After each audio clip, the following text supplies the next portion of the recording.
Hello friends, स्वागत आहे तुमचं आपल्या नवीन व्हिडिओमध्ये. या व्हिडिओमध्ये आपण काल झालेला राज्यसेवा पूर्वपरीक्षा 2025 या पेपरचं जनरल डिस्कशन करणार आहोत. ते करता करता आपण याची संभाव्य उत्तरे काय असू शकतात हे बघूयात. तर प्रश्न न वाचता आपण फक्त उत्तरेच बघूयात. तर बघा, पहिल्या प्रश्नाचं उत्तर आपण आणि यामध्ये आपण संदिग्ध वाटणारे जे प्रश्न आहे त्याचं उत्तर काय येऊ शकतं याबद्दल जरा चर्चा करूयात. तर बघा, पहिला प्रश्न आहे 11 एप्रिलचा, म्हणजे जो 1942चा प्रश्न आहे. क्रिप्स प्रस्तावाच्या बाबतीत होता तो. त्याचं उत्तर क्रिप्स प्रस्ताव आहे. त्यानंतर बघा, 1909चा कायदा मोर्ले मिंटो. तिसरा प्रश्न बघा, सुधारकांना आपले आई वडील, पत्नी, मुली, देशबांधव अशा सर्व निकटवर्तीयांचा विरोध पत्करून जगण्याचा प्रवास करावा लागतो. तर हे विधान सांगणारे वामनराव माधवराव कोल्हटकर हे समाजसुधारक येथील होते. तर बघा, याच्यामध्ये विदर्भ, मराठवाडा, पुणे आणि कोल्हापूर. तर काही सोर्सनुसार याचं उत्तर हे कोल्हापूर आहेत आणि काही सोर्सनुसार याचं उत्तर विदर्भ आहेत. पण मोस्ट प्रोबेबल याचं उत्तर विदर्भ असू शकतं. तर मग आपण याचं उत्तर विदर्भ असं गृहीत धरूयात. त्यानंतर बघा, हद्द, ताशीर, किस्सास, तशीर याचं उत्तर आता बऱ्याच सोर्समध्ये हद्द याचा अर्थ मृत्यूदंड, हातपाय तोडणे असा होतो. मग त्याच्यामुळे वरून अचं उत्तर 4, अचं 4 फक्त एकाच ठिकाणी आहे, त्यामुळे त्याचं उत्तर पर्याय क्रमांक 3. त्यानंतर बघा, चित्तरंजन दास यांच्या पुस्तकाचं नाव, भाषणांना एकत्र केले, त्या पुस्तकाचं नाव आहे इंडिया फॉर इंडियन्स. म्हणजे काही आपल्या 2च ऑप्शनमध्ये ते कन्फ्युजन झालं असतं, इंडियन्स फॉर इंडिया आणि India for Indians. Indians for India म्हणजे इंडियाचं शासन बघण्यासाठी इंडियन्स, आणि इंडिया फॉर इंडियन्स याचा अर्थ होतो आपला जो भारत आहे तो भारतीयांसाठी आहे. असं 2 याच्यामध्ये होऊ शकतं कन्फ्युजन, पण याचं उत्तर इंडिया फॉर इंडियन्स हे आहे. त्यानंतर हैदराबाद संस्थानाबद्दल विचारलेलं आहे. तर मार्गदर्शक भूमिका बजावणारे, म्हणजे हैदराबाद संस्थानाच्या विलिनीकरणात मार्गदर्शक भूमिका बजावणारे लेफ्टनंट जनरल कोण होते? तर पहिले आपलं ही योजना कोणी तयार केली होती? जनरल गोदाडनी तयार केली होती. त्यानंतर रिटायर झाले. त्यानंतर त्यांच्या जागेवर होते राजेंद्र सिंग. त्यामुळे याचं उत्तर राजेंद्र सिंग हे असू शकतं. म्हणजे मोस्ट प्रोबेबली राजेंद्र सिंगच असेल. जर काही चेंजेस झाले किंवा आयोगाला जर वाटलं तर याचं उत्तर रॉबर्ट लॉकहार्ट हे, म्हणजे ते ज्या पातळीवर होते, खाली ज्या आपण म्हणतो ग्राउंड लेवलला होते, त्याच्यानुसार ते उत्तर येऊ शकतं. पण आयोगाच्या PYQमध्ये पण राजेंद्र सिंग असा उल्लेख आहे, त्यामुळे याला आपण राजेंद्र सिंग गृहीत धरूयात. त्यानंतर अब्दुल रहीम खान याचं उत्तर अब्दुल रहीम आहे. त्यानंतर 1877च्या महान दिल्ली दरबाराचे वर्णन भारतीय संसद म्हणून कोणी केले? आता याचं कोणताही सोर्स आपल्याला भेटत नाही, त्यामुळं याचं उत्तर आपण गवा जोशी हेच कन्सिडर करू, कारण की ते स्वतः खादी वस्त्र म्हणजे स्वदेशी वस्त्र घालून त्या दरबारामध्ये गेले होते, आणि त्याच्यामुळे याचं उत्तर आपण गवा जोशी, आणि आयोगही तेच देईल असं गृहीत धरूयात. दिवाने अमीर एकोई हे स्वतंत्र विभाग जो होता तो मोहम्मद बिन तुघलकांनी स्थापन केला होता. जातीभेद विवेकसार या पुस्तकावर महात्मा ज्योतिबा फुले यांचे चित्र आहे, आणि त्याचं प्रकाशनास मदत महात्मा ज्योतिबा फुले किंवा त्यांनी प्रकाशन केलं होतं, पण याचे लेखक तुकाराम तात्या पडवळे आहेत. त्यानंतर पंचशील तत्वांचा पुरस्कार प्रथम भारत व चीन या देशांनी केला, तेव्हा भारताचे पंतप्रधान व चीनचे पंतप्रधान कोण होते? आता याच्यामध्ये 2 असे कन्फ्युजन होऊ शकतात की भारताने एका वेळी केला असू शकतो आणि चीनने एका वेळी केला असू शकतो. पण मग त्याचं जर बघता, कोणी पंडित जवाहरलाल नेहरू आणि नंतर इंदिरा गांधी आणि 2 चायनाचे पंतप्रधान यांनी दोघांनी वेगवेगळ्या वेळेस असा स्वीकार केला आहे, आणि त्यावेळेस ते पंतप्रधान वेगवेगळे होते असं गृहीत धरून काही मुलांनी 2 ऑप्शन पिक केले असू शकतात. पण त्यांनी दोघांनी सोबतच याचा पुरस्कार केला असल्यामुळे त्यावेळेस पंडित नेहरू आणि चाऊ एन लाय हे पंतप्रधान होते, त्यामुळे याचं उत्तर येईल फक्त अ.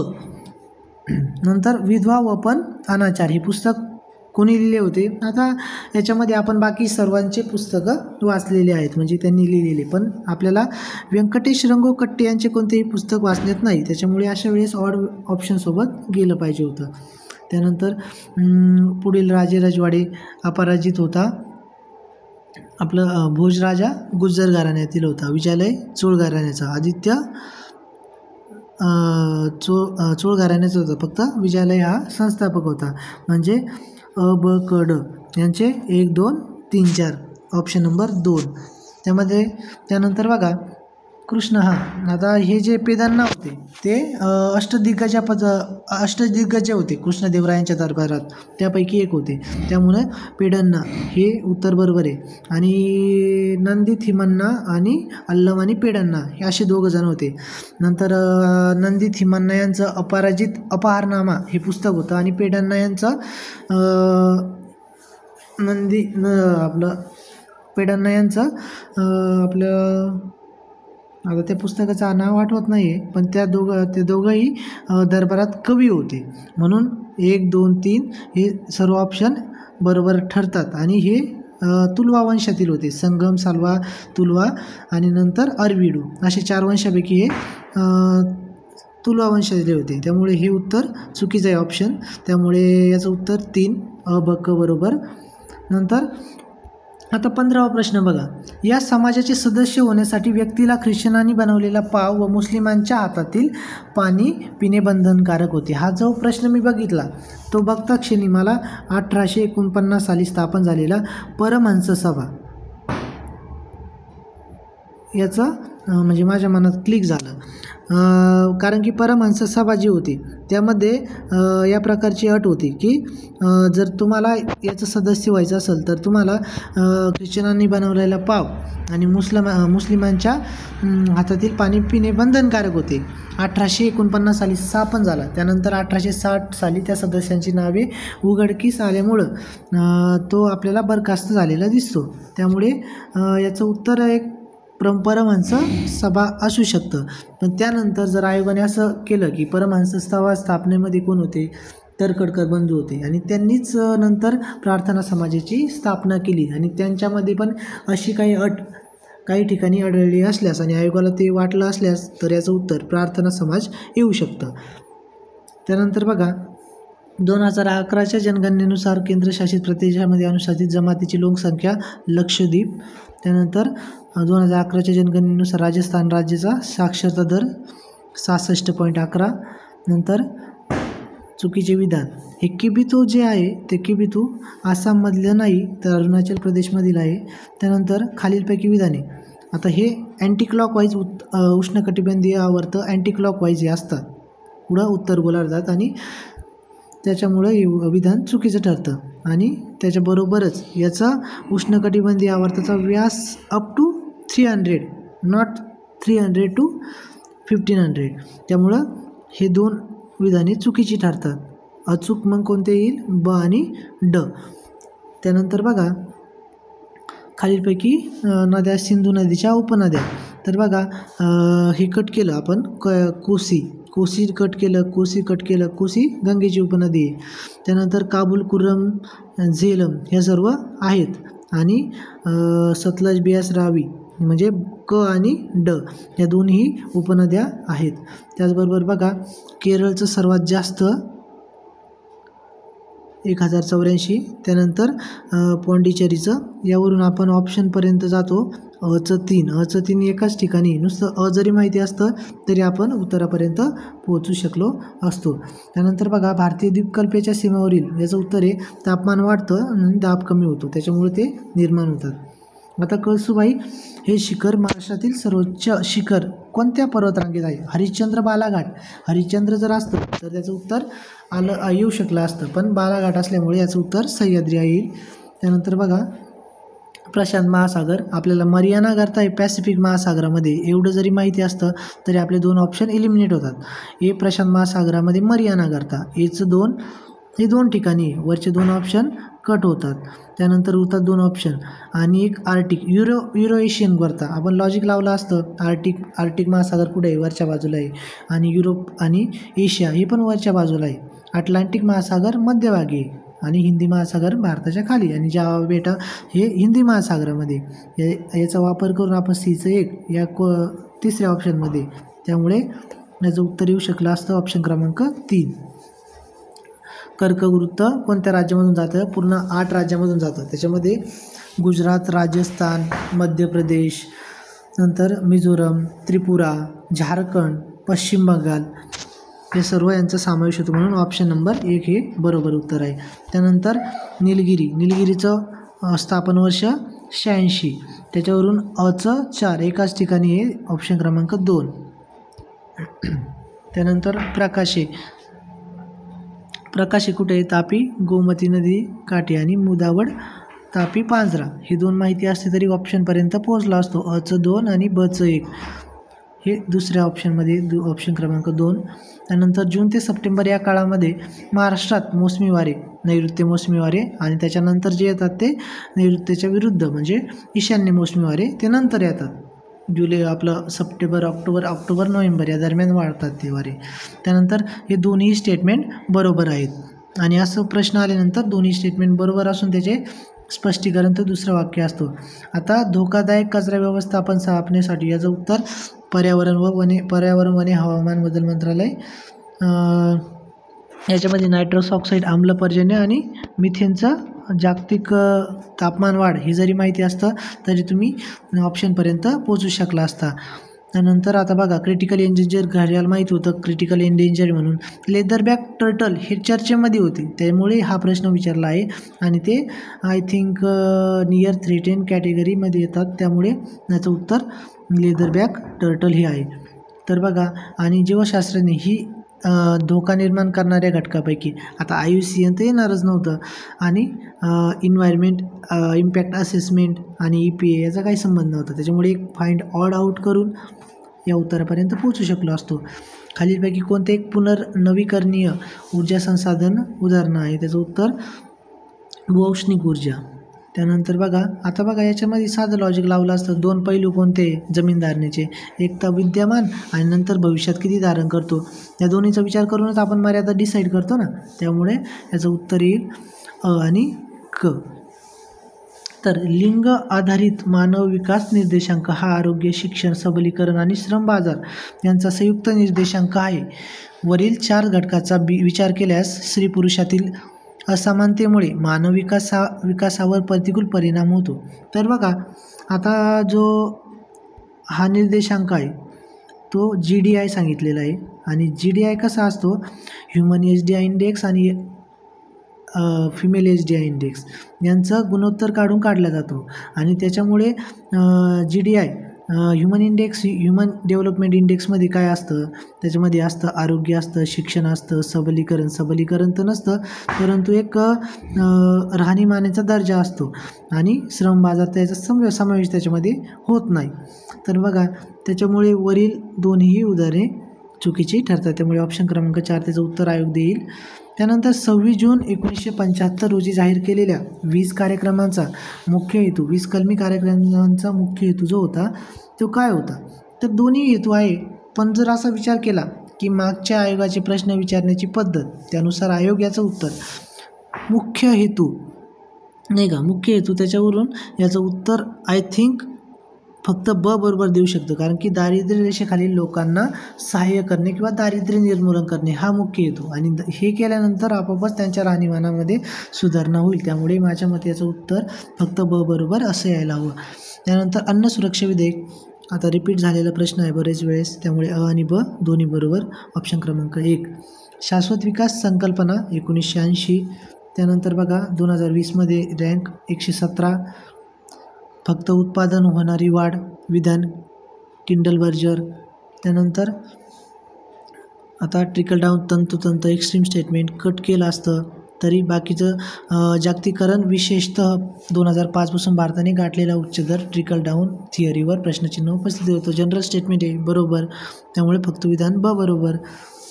तर बघा, विकसनशील जगामध्ये जवळजवळ 40% लोकसंख्या 1950 आणि 1960च्या दशकामध्ये, हे जे विधान आहे ते कोणाचं आहे?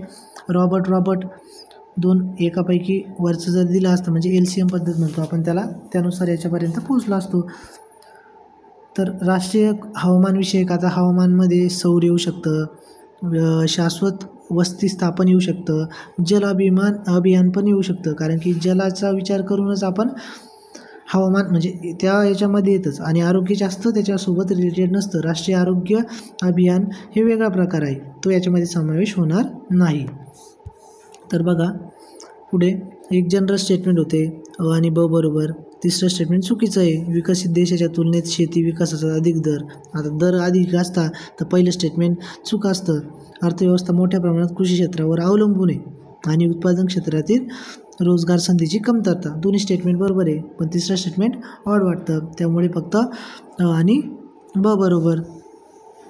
एकात्मिक बालविकास योजनेमध्ये पूरक पोषण आहार, आरोग्य तपासणी. आता इथं आशा वर्करचं जर असतं, त्यांचं प्रशिक्षण असतं तर हे बरोबर येऊ शकलं असतं. पण इथं आपल्याला काय दिलेलं आहे, त्यांनी फक्त कामगार प्रशिक्षण आपण बाकीच्या योजनांमध्ये पण येऊ शकतं. एकात्मिक बालविकासमध्येच येईल असं काही नाही. तर बघा 13% लोकसंख्या खालीलपैकी कोणत्या शहरात होती.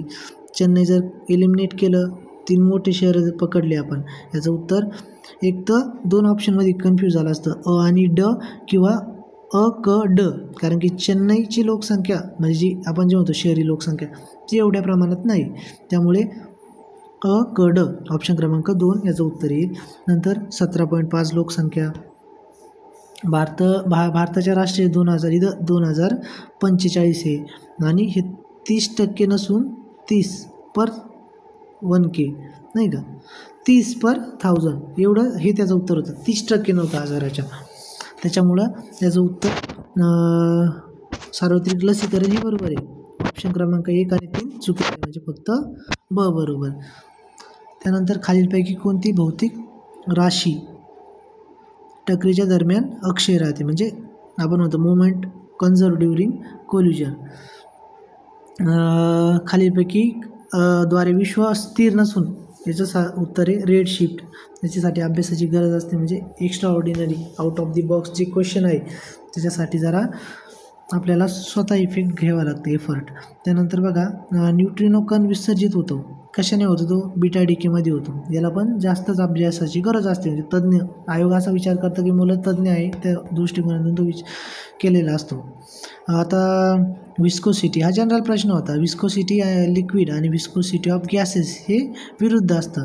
आता टेम्परेचरनुसार विस्कोसिटी ऑफ लिक्विड जे ते कमी होतं. मग आता ते कमी होतं म्हणून याचा विरोधाभास आपलं विस्कोसिटी वाढते गॅसेसमध्ये. आता हे दोन्ही अवघड प्रश्न होते, कॅल्क्युलेशन बेस क्वेश्चन होते. त्यामुळे त्याचं उत्तर येणं अपेक्षित नव्हतं. बऱ्याच जणांनी स्किप केला असेल तर ठीक आहे, पण मग जरी जर रिस्क घेतली असेल तर त्या ठिकाणी आपलं नुकसान होऊ शकतं. दुसऱ्या प्रश्नाचं उत्तर 56व्या 1 एम्पियर. याचं उत्तर काय होईल आपल्या 55व्या प्रश्नाचं ते तुम्ही कमेंट बॉक्समध्ये सांगा. नंतर सिट्रस कॅन्कर हे बॅक्टेरियामुळे होतं. सिट्री नावाची बॅक्टेरिया असते त्यासोबत होतं. नंतर स्क्लेराइड्समध्ये काय असतं, जनरल नॉलेज ट्रचिट्स आपण एलिमिनेट केलं असतं तर मॅक्रो ऑस्टिओ आणि ॲस्टेरो हे तिन्ही एलिमिनेट केल्यानंतर अ क ड उरतं. त्यामुळं अ ब ड उरतं. त्यामुळे अ ब ड हे प्रश्नाचं उत्तर. जर संरक्षक आता स्टोमॅटा विल ओपन, जर जास्त डीप अभ्यास असला तर पोटॅशियममुळे ओपन होतो, ते उत्तरापर्यंत आपण पोहोचलो असतो. आता स्पायरोगायरा हा जो शेवालाचा प्रकार आहे, मोस्ट ऑफली 90% रेड अल्गी ही आपली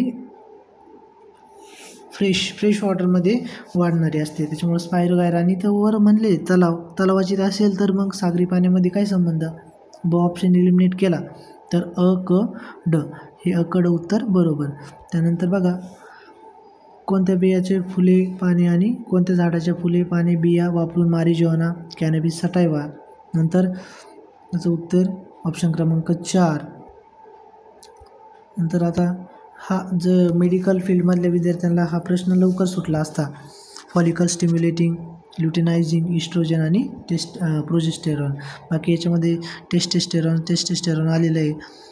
त्यामुळे हे ऑप्शन एलिमिनेट होतात. ऑप्शन क्रमांक 1 त्याचं उत्तर येतं. तर मानवी जिनोम प्रकल्प याचा ऑप्शन क्रमांक अ आणि क हे बरोबर आणि क हे उत्तर बरोबर. व्यावसायिक तंतूसाठी म्हणजे लोकरचा पर्याय म्हणून वापरतो आपण पॉलिॲक्रिलिन नायट्राइल.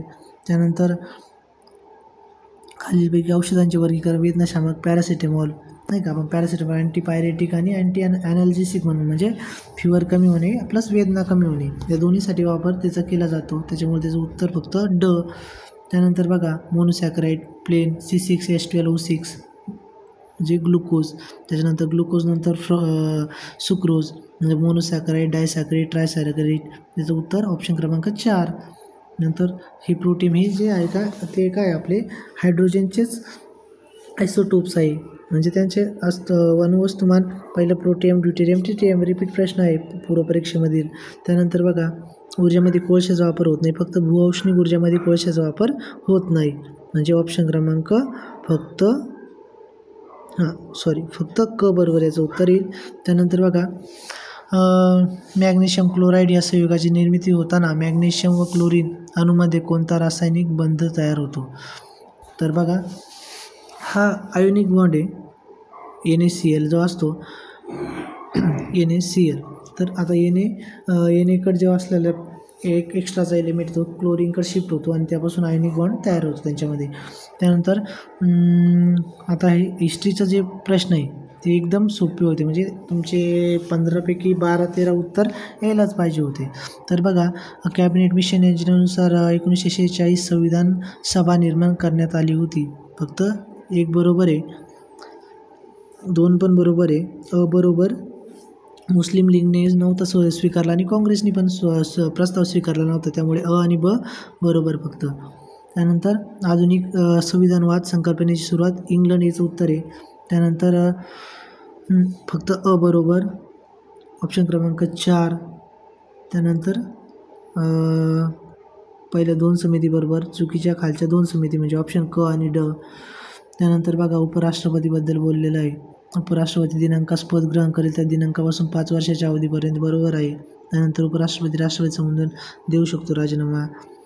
फक्त इथं राज्यसभेने संमत केलेलं नाही, लोकसभेने संमत करून राज्यसभेने संमत केलेल्या ठरावास म्हणजे लोकसभेने त्यावर सर्व पक्षाच्या बहुमताने पारित झालेल्या आणि राज्यसभेने संमत केलेल्या म्हणजे फक्त राज्यसभेचे लोकसभेचे आपल्याला फक्त सर्वसाधारण संमती लागते. याचं विधान म्हणजे विरोधाभासामध्ये आहे त्यामुळे अ आणि ब बरोबर येईल. नंतर अँग्लो इंडियनसाठी फक्त अ स्टेटमेंट चुकीचं आहे, बाकी 2 बरोबर आहे म्हणजे ब आणि क बरोबर किंवा म्हणजे चुकीचं विचारलं होतं ना अयोग्य, फक्त अयोग्य येईल. त्यानंतर बघा खालीलपैकी कोणते भारताच्या राज्यघटनेतील भाग 1 ते 4 सिंपल प्रश्न आहे.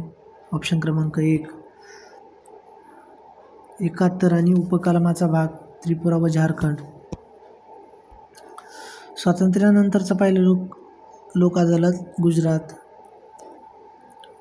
पट्टाभी सीतारामय्या ही खालील समितीचे अध्यक्ष होते. गृहपट्टा शॉर्टकट होते गृहपट्टा आणि कोणाचं घर ते म्हणजे मुख्य आयुक्तांचे घर. यावरून आपण लक्षात ठेवू शकलो असतो. याचं उत्तर येईल मग आणि ब. नंतर नॅशनल चाइल्ड कमिशनची 2007 फॅक्च्युअल क्वेश्चन होते. POCSO act 2012 14 November 2012. राष्ट्रीय महिला आयोग 1992. नंतर 24 जानेवारी कोणत्या गोष्टी झाल्या त्या. एक राष्ट्रपती म्हणून घोषित केले असते. राष्ट्रगीत आणि राष्ट्रगानाचा स्वीकार केला होता. राष्ट्रध्वजाचा स्वीकार आपण 22 जुलैला 1947 केला होता, जो पिंगली व्यंकय्या यांनी तयार केला होता. तर बघा आता आणि जनरल स्टेटमेंट जर असते त्यावेळेस आपण फक्त काही विचार न करता 3ही स्टेटमेंट करेक्ट ऑप्शन मारून द्यायला हवे. हे 3ही उत्तर बरोबर. खालीलपैकी योग्य विधान ओळखा. ऑगस्ट 2024 INS विक्रांत अधिकृतपणे भारतीय नौदलाच्या पश्चिम नौदल कमांडमध्ये सामील झाली. बरोबर आहे. याच्यामध्ये 20 नंतर 2 सप्टेंबरला एक कमिशन सेट केलं आणि पण त्याआधी ऑगस्ट 2024 ते आपल्या पश्चिम नौदलामध्ये जाहीर म्हणजे सामील झाले होते. त्यामुळे ऑप्शन अ करेक्ट, पण ब हे चुकीचं आहे कारण की कोची शिप बिल्डर्स यांनी ती तयार केलं होतं. त्यामुळे फक्त विधान योग्य आहे फक्त अ. त्यानंतर बघा याचं उत्तर आहे ऑप्शन क्रमांक 3 2005 नसून त्या ठिकाणी 2002 हे आहे. त्याच्यामध्ये नंतर 6व्या या प्रश्नाचे 89व्या प्रश्नाचं उत्तर तुम्ही मला कमेंट बॉक्समध्ये सांगा. नंतर जागतिक शांतता निर्देशांक. आता जर प्रत्येक निर्देशांक बघितले तर आईसलँड कायम वरती असतो 1 नंबरला. मग जर साधं लॉजिक लावलं असतं आधी 1 नंबरला आईसलँड, त्यानंतर 2 नंबरला कोणता असू शकतो, आईसलँडसोबत आयर्लंड असतोच नाही का. आईसलँड आयर्लंड म्हणजे युरोपियन कंट्री. त्यानंतर न्यूझीलंड तर येणार नाही, युरोपियन कंट्री कायम टॉपला असतात. त्यामुळे 1 नंबर आईसलँड ठेवायचं, नंतर आयर्लंड, ऑस्ट्रिया आणि मग शेवटी न्यूझीलंड. त्यानुसार आपण क अ ब ड या ऑप्शनपर्यंत पोहोचतो. त्यानंतर बघा डी गुकेशने देशातील उत्कृष्ट, त्याचं उत्तर अ आणि क बरोबर ब उदाहरण चुकीचं आहे. भारतमध्ये 22 जानेवारी नसून 24 जानेवारी हा दिवस साजरा केला जातो, त्यामुळे ते ऑप्शन चुकीचं आहे. ब आणि क बरोबर. 16वी ब्रिक्स. आता 17वी ब्रिक्स ब्राझील रिओमध्ये आणि 18वी इंडियामध्ये. 16वी कझान रशियामध्ये. मग कझान 16. त्यानंतर लॉजिक लावायचं ठरलं तर 18वी जर आता भारतामध्ये तर मग लगेच भारताची तर नसेल ना, त्यामुळे त्यानुसार एक लॉजिक लागतं. 15वी मग कुठं असेल ते म्हणजे जोहान्सबर्ग. नंतर 14वी बीजिंग आणि नंतर त्या आधीची नवी दिल्ली. यावरून आपण पर्यायापर्यंत पोहोचतो. तर अक्षय अन्न योजना सर्वांचा समावेश त्यामध्ये होतो, त्यामुळे वरीलपैकी सर्व. नंतर ही योजना महाराष्ट्र राज्य सरकारने सुरू केली, बरोबर. आदिवासी गावांना जोडणे आणि आश्रमशाळेशी जोडणे तिन्ही बरोबर. बंद केली का, नाही बंद केली, त्यामुळे ऑप्शन अ ब क बरोबर. मालदीव. आता याच्यामध्ये कंबाईनला पण प्रश्न आला होता, फक्त सिंपल प्रश्न होता, ते कोणत्या पक्षाचे होते, पीपल्स नॅशनल काँग्रेस. सिंधू करारानुसार सिंधू आणि झीची यांचं पाणी पाकिस्तानला आणि बिरास यांचं पाणी भारताला. तर मग बिरास हे कोणत्या ऑप्शनमध्ये, सतलज, रावी आणि बियास. ऑप्शन क्रमांक 3. झेची, राबीस. सिंधू प्लस झेची आणि राबीस भारताला, त्या 3 पाकिस्तानला आणि त्या 3 उरलेल्या भारताला. याच्यावरूनुसार केलं होतं. गिलोटिन समाप्ती म्हणजे अर्थसंकल्पीय अनुदानासाठी उर्वरित मागण्यासाठी पुढील चर्चेशिवाय मतदानासाठी ठेवणे. नंतर रातवा. आता अ ब क बरोबर आहे. फुलवंती नाही आहे आणि जंगलांचा पाऊस नाही तर केशरांचा पाऊस ही त्यांची कादंबरी आहे, त्यामुळे अ ब क उत्तर बरोबर आहे. भारताचे राष्ट्रपती द्रौपदी मुर्मू 24 जानेवारी 2024 रोजी कोणत्या ठिकाणी कौशल्य वनवादात नवी दिल्ली याचं उत्तर आहे. अशा प्रकारे आपण सर्व प्रश्नाची उत्तरे बघितली आहे. पुढच्या लेक्चरमध्ये आपण पेपर कसा होता, कट ऑफ किती लागला याबद्दल जनरल चर्चा करूयात.